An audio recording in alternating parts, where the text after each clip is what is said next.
Cardiac surgeon warns, this drug is damaging the hearts of older adults. As a cardiac surgeon, I've dedicated over 2 decades of my life to the intricate workings of the human heart, witnessing firsthand its remarkable resilience and its profound vulnerability. In the course of my career, I've encountered countless cases that have both puzzled and deeply concerned me. Today, I stand before you to unveil a truth that many in the medical community may not fully grasp, and one that pharmaceutical giants certainly do not wish to be widely known. It is a truth that concerns something remarkably common, something that could be nestled within the familiar confines of your bathroom cabinet at this very moment, silently orchestrating a clandestine assault on the most vital organ in your body. I am Dr. Michael Kent, and my experience as a cardiac surgeon has afforded me a unique perspective. I have watched with growing alarm perfectly healthy individuals walk into my operating room, their hearts irreparably damaged, not by the ravages of age or disease in the traditional sense, but by medications they had trusted completely, believing them to be safe and beneficial. These weren't obscure experimental drugs or cutting-edge treatments. On the contrary, I am referring to the everyday pain reliever you might have taken with your morning coffee, the stomach pill you swallowed with breakfast, or even the seemingly innocuous cold medicine you reached for last week without a second thought. The revelations I am about to share will undoubtedly challenge and perhaps even contradict everything you have been led to believe about the safety profiles of these widely used so-called benign medications. The pharmaceutical industry, driven by profit and sometimes by a reluctance to acknowledge complex, long-term risks, does not want you to know this critical information. Furthermore, the vast majority of medical professionals, through no fault of their own, are often unaware of the devastating and often subtle connections between these common drugs and their potential for cardiac harm. They are simply not trained to look for these specific correlations in routine practice.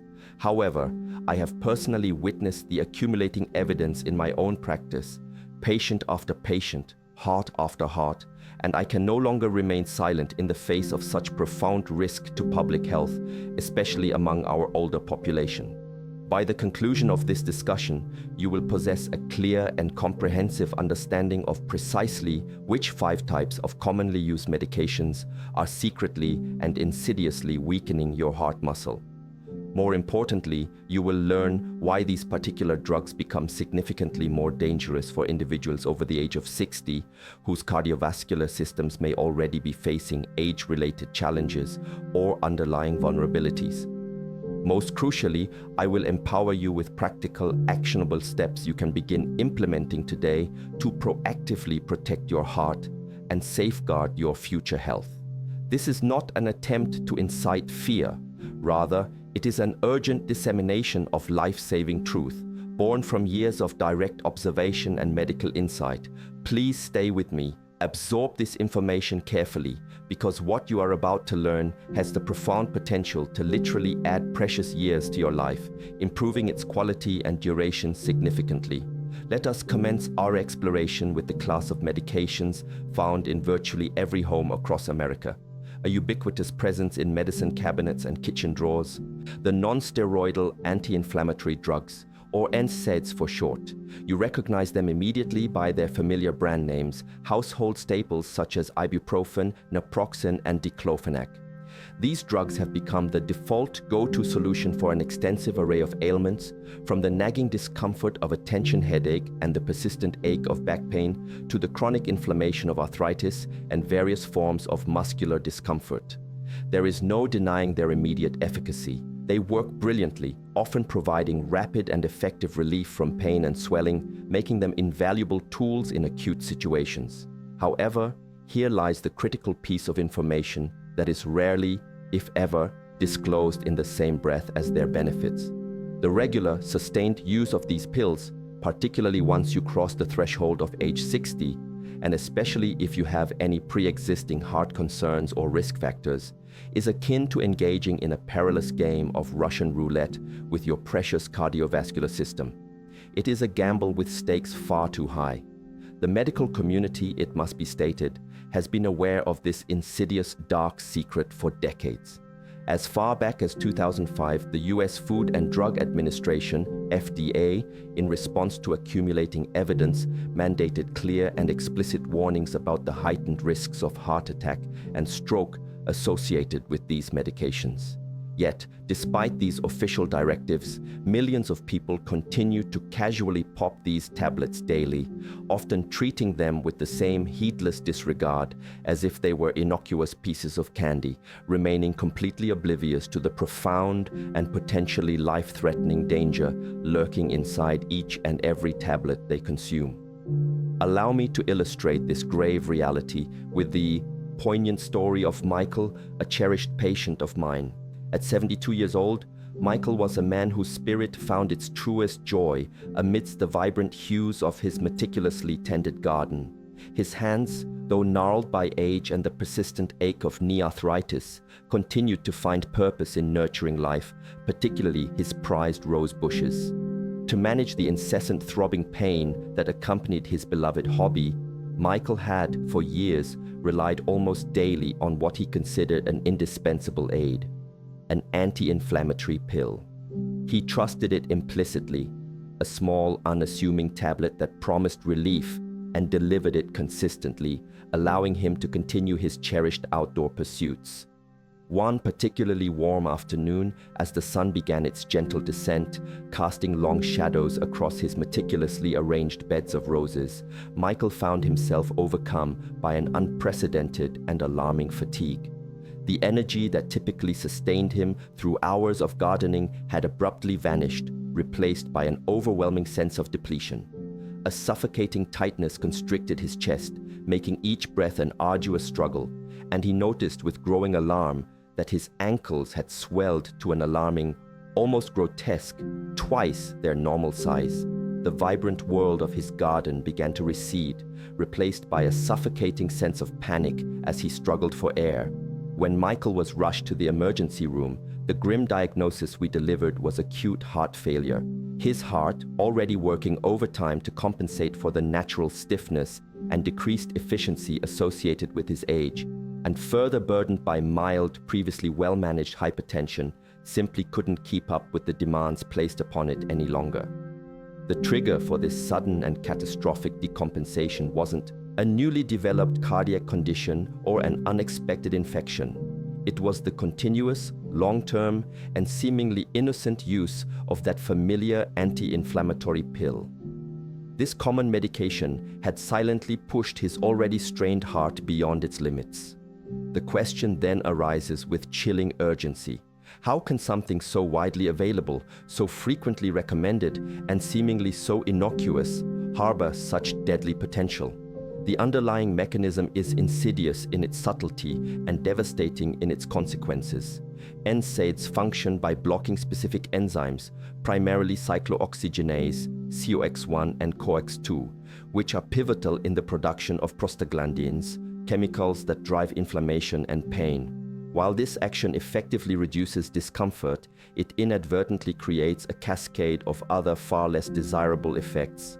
In blocking these enzymes, NSAIDs also critically interfere with the delicate balance of substances that are absolutely essential for the healthy functioning and protection of your kidneys and, crucially, your blood vessels. This disruption creates two primary and catastrophic effects on the cardiovascular system, particularly in an aging body. First, NSAIDs compel your body to retain an excessive amount of salt and water. To grasp the gravity of this, picture your heart as a highly efficient, meticulously calibrated pump, ceaselessly circulating fluid through a vast network of pipes, your blood vessels. If, unexpectedly, there is a dramatic and sustained increase in the volume of fluid within those pipes, that pump is forced to work at its absolute maximum capacity, straining against an overwhelming load. A young, robust heart, still possessing considerable physiological reserve, might be able to temporarily handle this acute stress. However, a heart that is already contending with the natural, age-related stiffness of its muscle, or one that is constantly battling the elevated pressures of hypertension, is pushed to its absolute breaking point. Unable to sustain the relentless, increased workload, it can simply fail, much like Michael's heart did, collapsing under the immense pressure. Second, NSAIDs possess the detrimental ability to constrict your blood vessels throughout the entire circulatory system and consequently to significantly elevate blood pressure. This effect is pronounced even in individuals who have no prior history of hypertension. Regular and prolonged use of these medications can instigate a substantial and sustained rise in blood pressure. What is even more alarming is that if you are already under treatment for high blood pressure, taking prescribed medication to manage it, NSAIDs can, in many cases, completely nullify or significantly diminish the therapeutic effect of those vital medications. This means your blood pressure can skyrocket to dangerous levels, often without you even perceiving the dramatic increase, leaving you vulnerable to severe cardiac events. It is absolutely critical to understand that the degree of risk associated with NSAID use is directly correlated with both the dose and the duration of consumption. Certain drugs within this class, such as diclofenac and high-dose ibuprofen, typically around 2,400 milligrams daily or more, are most strongly and consistently associated with a heightened incidence of cardiac problems, including heart attacks and strokes. While lower-dose naproxen appears to carry a comparatively safer profile, it is imperative to emphasize that the risk, even with these seemingly less potent formulations, is never entirely zero. Furthermore, here is another genuinely shocking revelation that many people are completely unaware of. If you are diligently taking low-dose aspirin, a commonly prescribed regimen specifically designed to protect your heart by preventing blood clots, certain NSAIDs, most notably ibuprofen, can actually completely neutralize that crucial protective effect. They compete for the same binding sites on platelets, rendering your aspirin ineffective and leaving your heart vulnerable, essentially undoing the very protection you sought to establish. So, given these alarming facts, what concrete steps should you take? The solution is emphatically not to silently suffer through pain, enduring unnecessary discomfort. The proactive and responsible approach is to engage in an honest, open, and thorough conversation with your physician. When discussing your pain management, explicitly ask, "Doctor, given my complete medical history, my age, and any existing cardiovascular concerns, what is truly the safest and most appropriate pain relief option available for me?" It is vital to remember that a multitude of effective alternatives exist, often with significantly lower cardiac risk. Sometimes, a simpler analgesic like acetaminophen, when taken correctly, can be entirely sufficient to manage moderate pain. In other instances, topical anti-inflammatory creams or gels, which work locally at the site of pain without significant systemic absorption, present excellent choices, bypassing the cardiovascular system almost entirely. And if, after careful consideration, an NSAID is deemed absolutely necessary by your doctor, the unwavering golden rule must be adhered to. Employ the lowest effective dose for the shortest possible duration. This minimizes both the magnitude and chronicity of exposure, thereby mitigating the associated risks as much as possible. Now we transition to number 4 on our critical list. This particular medication will undoubtedly surprise many of you, primarily because it is meticulously marketed and widely perceived as a guardian, a protector for your stomach. I am referring, of course, to proton pump inhibitors, or PPIs. You know them by their ubiquitous names: omeprazole, pantoprazole, lansoprazole, and others. These compounds are not just common, they rank among the most frequently prescribed medications in the entire world, devoured by millions of people every single morning, almost as a ritual. They are primarily taken for the persistent burning discomfort of acid reflux or, ironically, to shield the stomach lining from the harsh effects of other medications, such as the NSAIDs we just extensively discussed. And here, precisely, lies the bitter and deeply concerning irony. The very medication prescribed with the intention of protecting you from one particular risk, often a gastrointestinal one, might simultaneously be creating another, equally insidious and potentially life-threatening danger through the back door, quietly undermining your cardiovascular health. Let me share the sobering narrative of Helen, a 68-year-old woman whose vivacious spirit was frequently dampened by chronic, debilitating acid reflux. Years ago, Her physician prescribed omeprazole, assuring her it was a safe and effective treatment, one she was explicitly told to take for life. True to its promise, her acid reflux symptoms vanished almost entirely, and Helen, immensely relieved, never once questioned the long-term implications of her daily pill. She continued her routine, blissful in her perceived protection. Years later, during what appeared to be a perfectly routine checkup, her electrocardiogram, ECG, revealed something profoundly unsettling, an unusual pattern, a subtle but distinct irregularity in her heart's electrical activity. Subsequent comprehensive blood work pinpointed the alarming cause.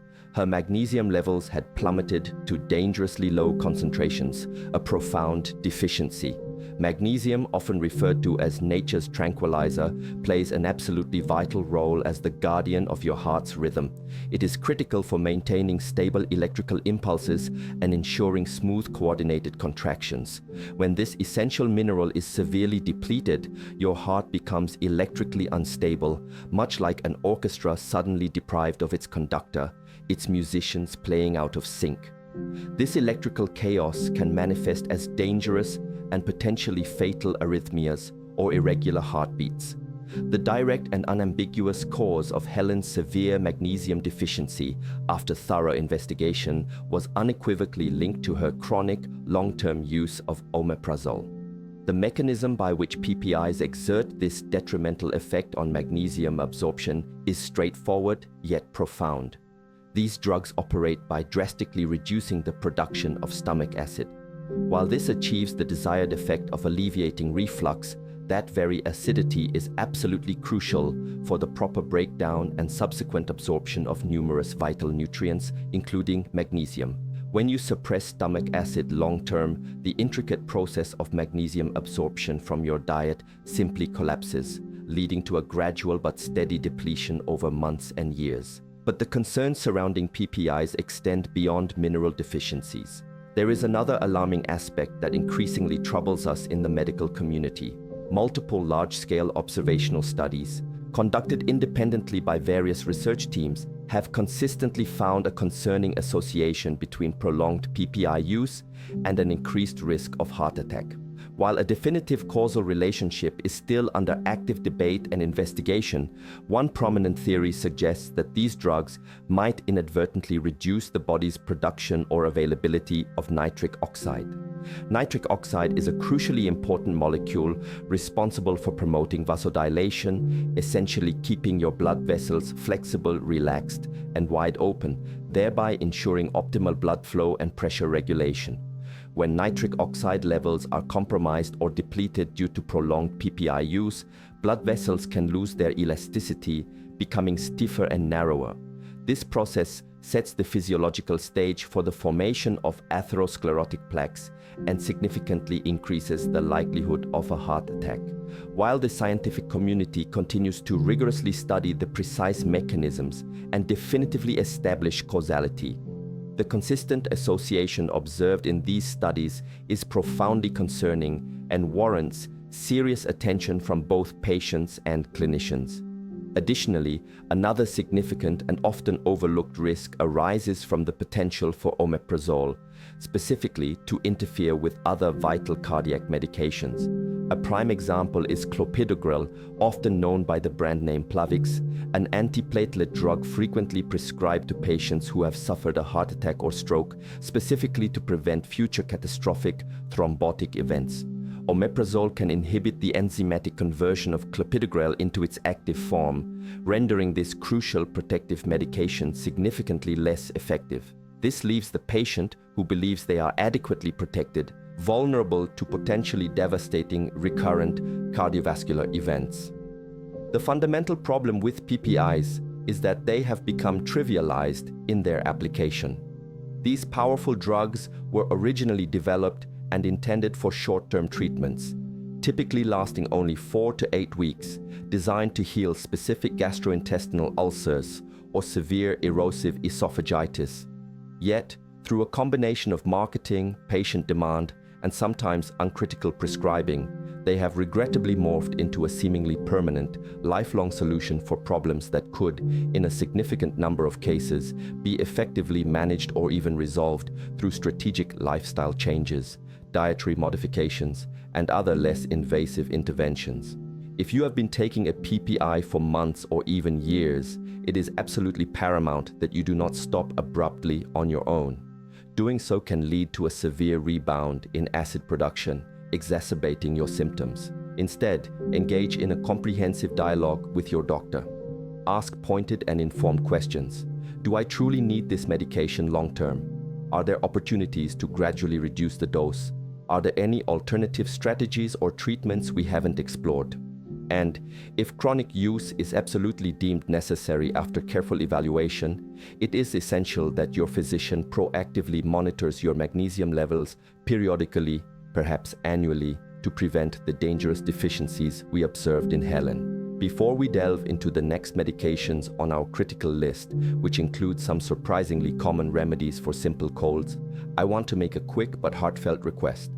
If the information you've assimilated so far resonates with you, if it seems valuable, pertinent, and potentially life-saving, I am asking for two simple but incredibly impactful actions from you. First, please consider subscribing to this channel. My unwavering mission is to provide clear, unbiased, and straight-shooting health information devoid of sensationalism, empowering you with the knowledge necessary to make the most informed and beneficial decisions for your own well-being. Second, and perhaps even more profoundly important, I urge you to share this video widely. Think about the people closest to your heart, your parents, your grandparents, your beloved friends, your extended family members. A simple click to share this crucial information can initiate a vital conversation, a dialogue that could genuinely, literally save a life or prevent a catastrophic cardiac event. Your support in disseminating this knowledge is invaluable. Thank you for being a part of this mission.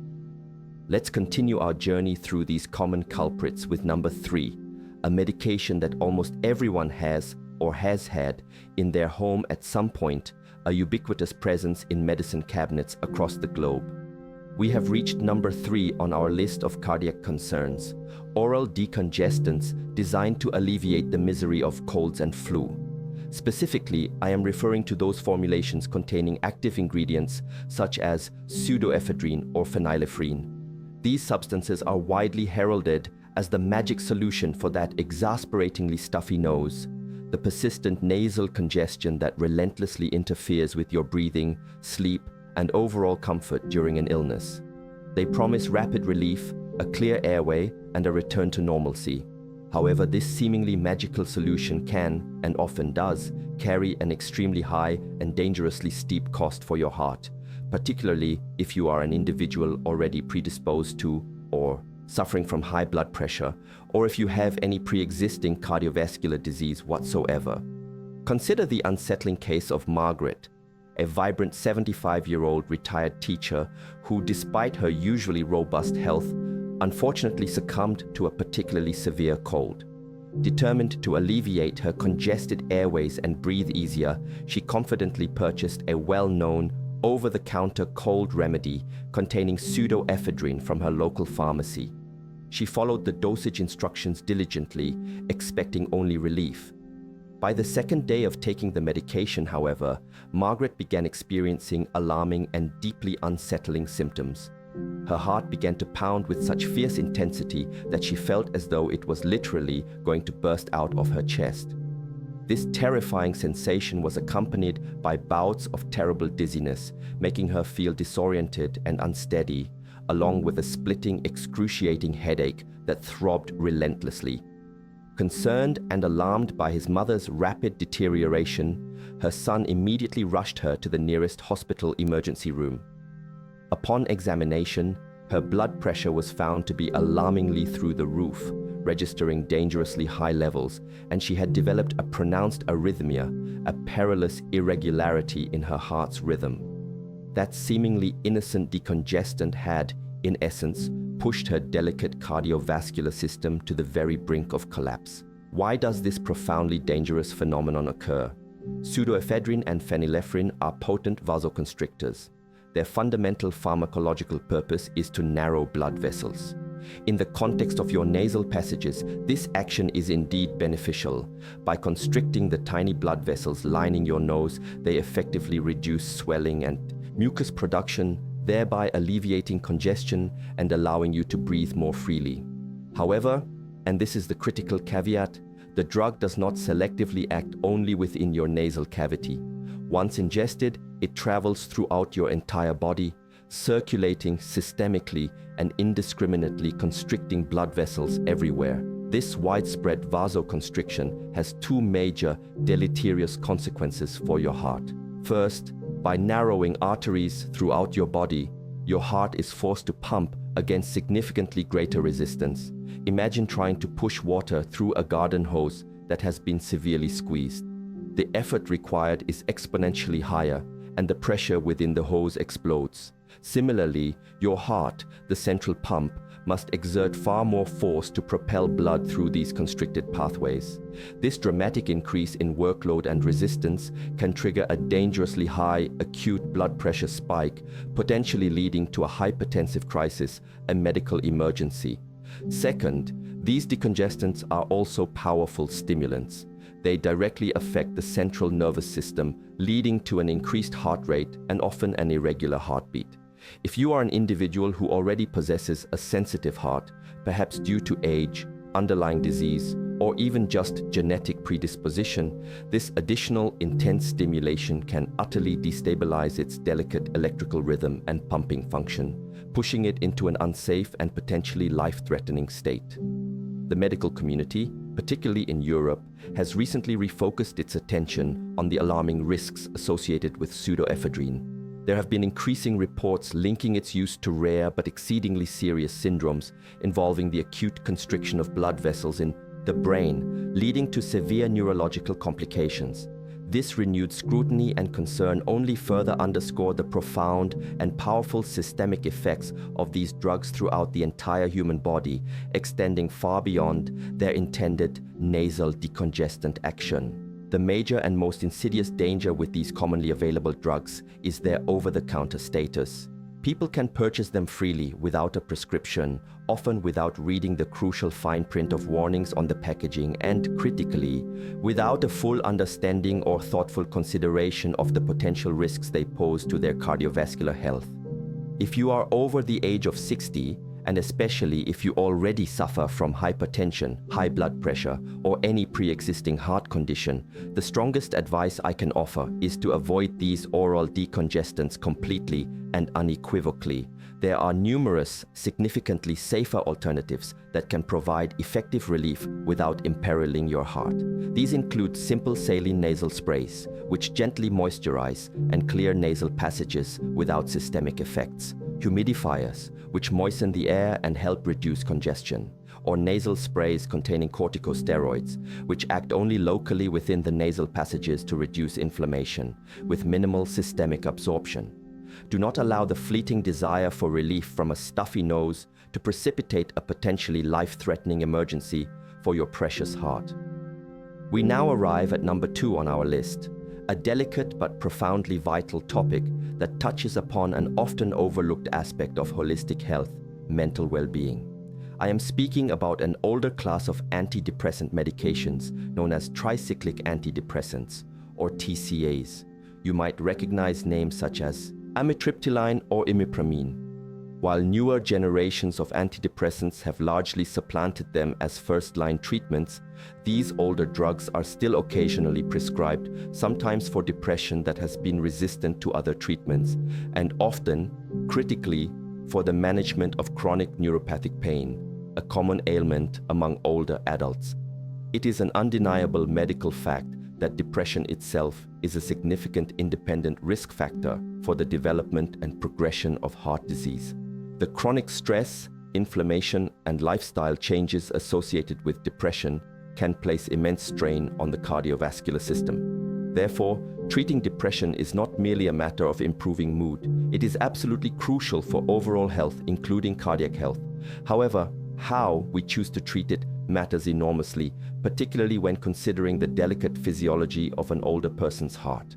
These tricyclic antidepressants, while effective in certain contexts, can pose distinct and serious dangers for the aging cardiovascular system. Let me introduce you to Frank, a 78-year-old gentleman who endured excruciating, debilitating pain in his feet, a common and agonizing complication of his diabetes, known as diabetic neuropathy.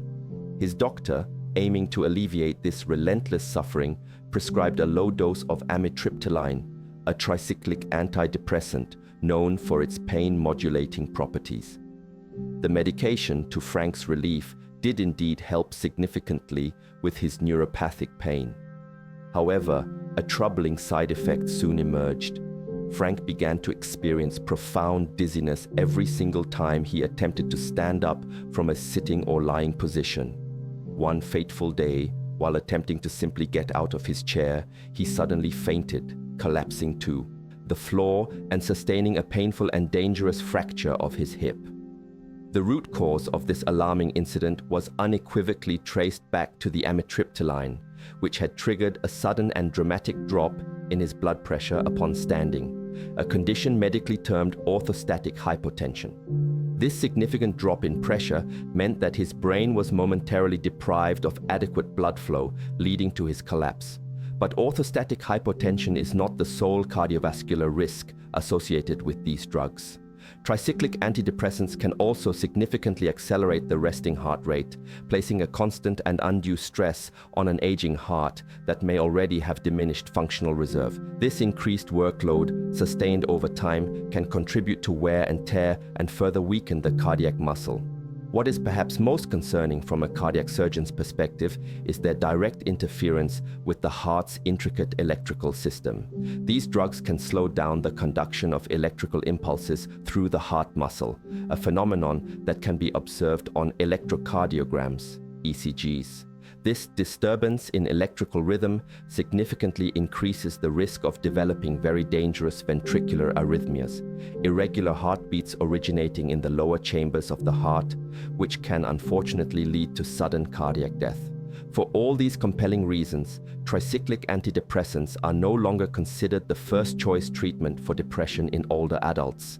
Today, medical professionals overwhelmingly prefer and prescribe newer classes of antidepressants, such as selective serotonin reuptake inhibitors, SSRIs, or serotonin norepinephrine reuptake inhibitors, SNRIs, which generally possess a much safer cardiovascular profile. However, as previously mentioned, TCAs regrettably persist in their prescription for conditions like neuropathic pain, often due to their established efficacy in this niche.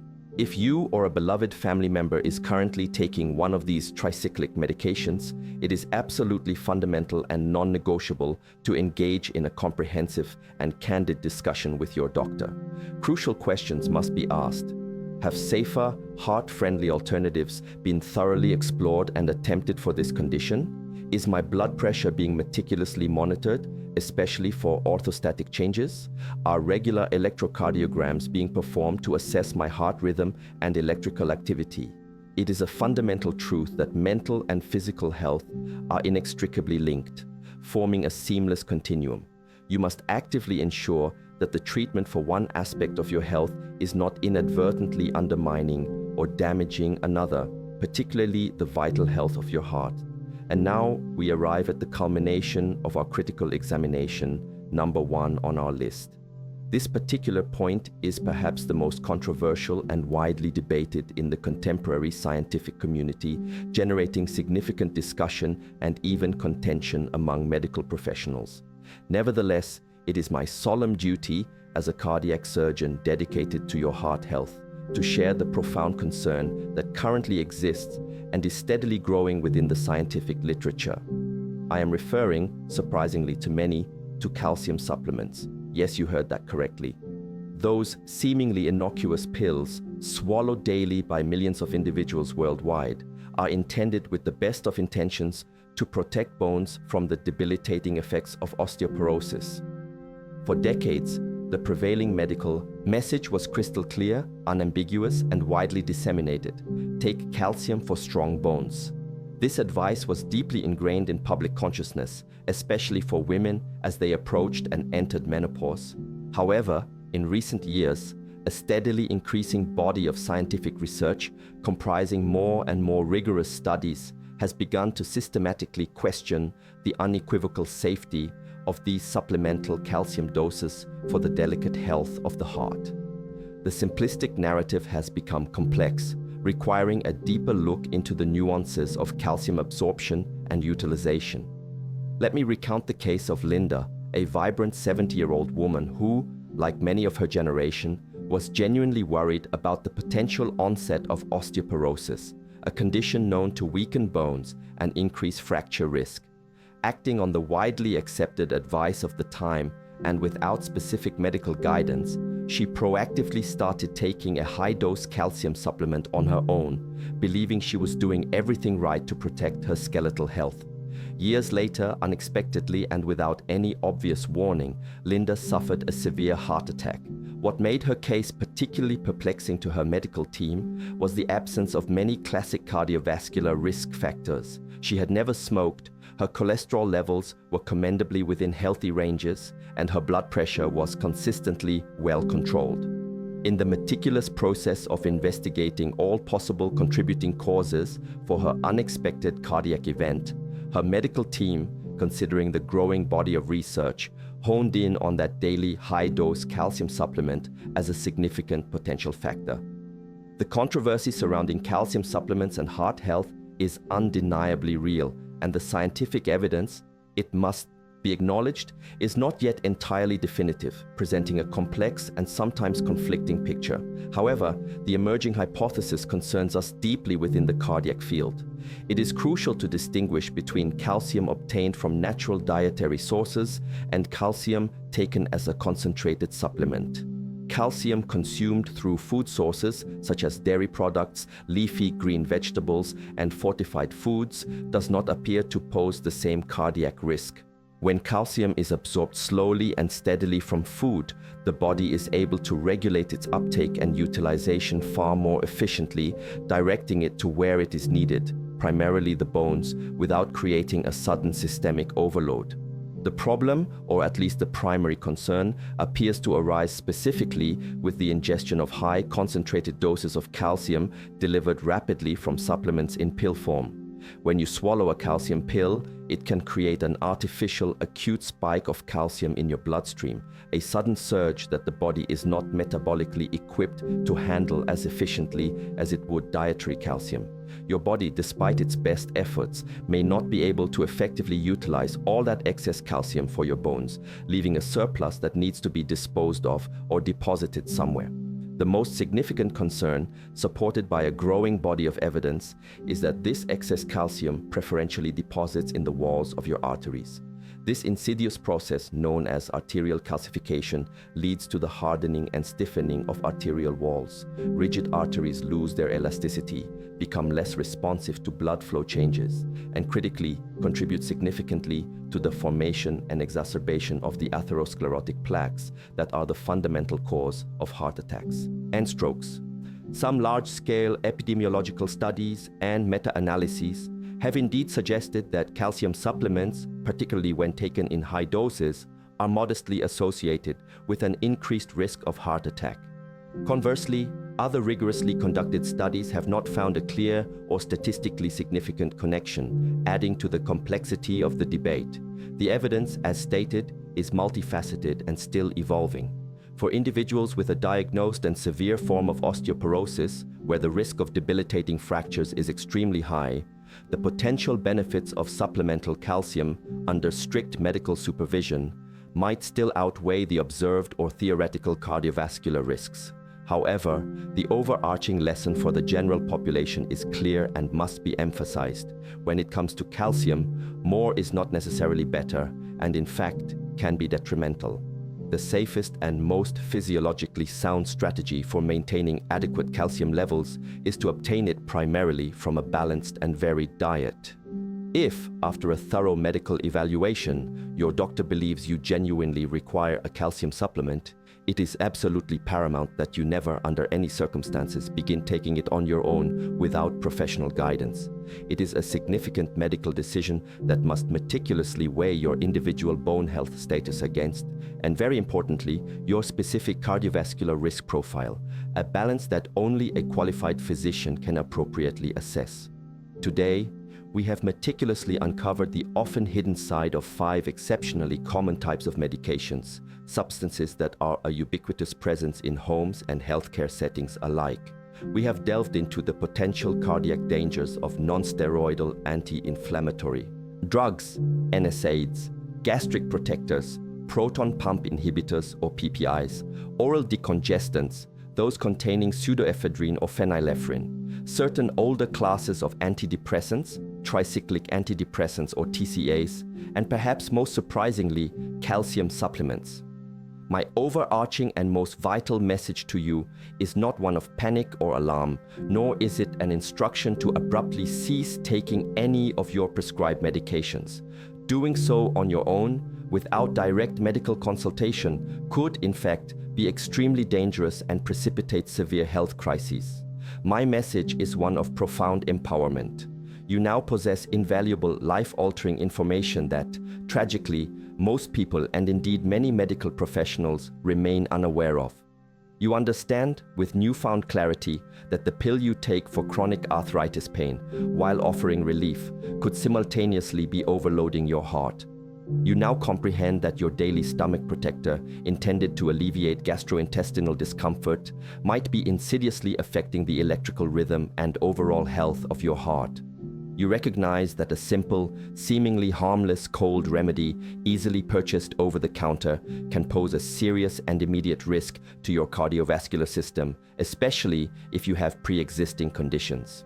Use this knowledge not as a source of anxiety, but as a powerful tool to become an active, informed, and proactive partner in managing your own health journey.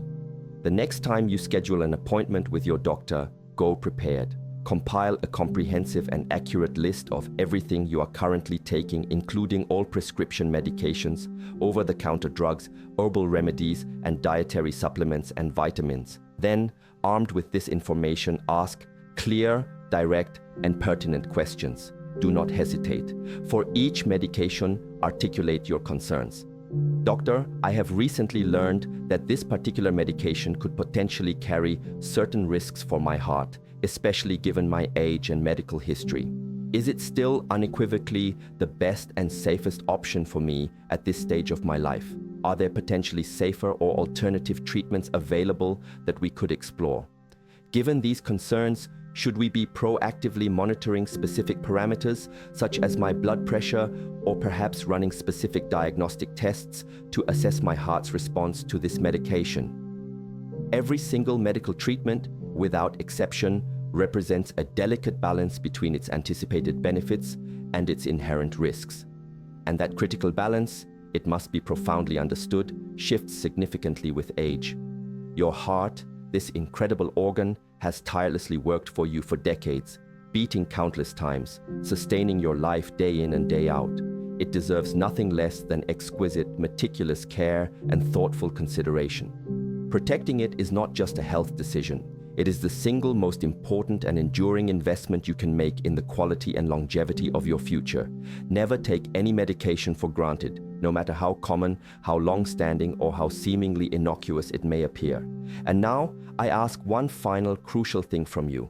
Please share your experience in the comments section below. Did anything you heard today surprise you profoundly? Did it alter your perception of a medication you currently take? Your personal stories, your insights, and your questions can serve as an invaluable resource, helping to educate and empower countless others who may be facing similar challenges or harboring similar unvoiced concerns. And above all, always remember this fundamental truth. The conversation with your doctor, an informed and proactive dialogue, is the single most important and protective step you can take today to safeguard your heart for all your tomorrows. Take care of yourself and advocate for your heart.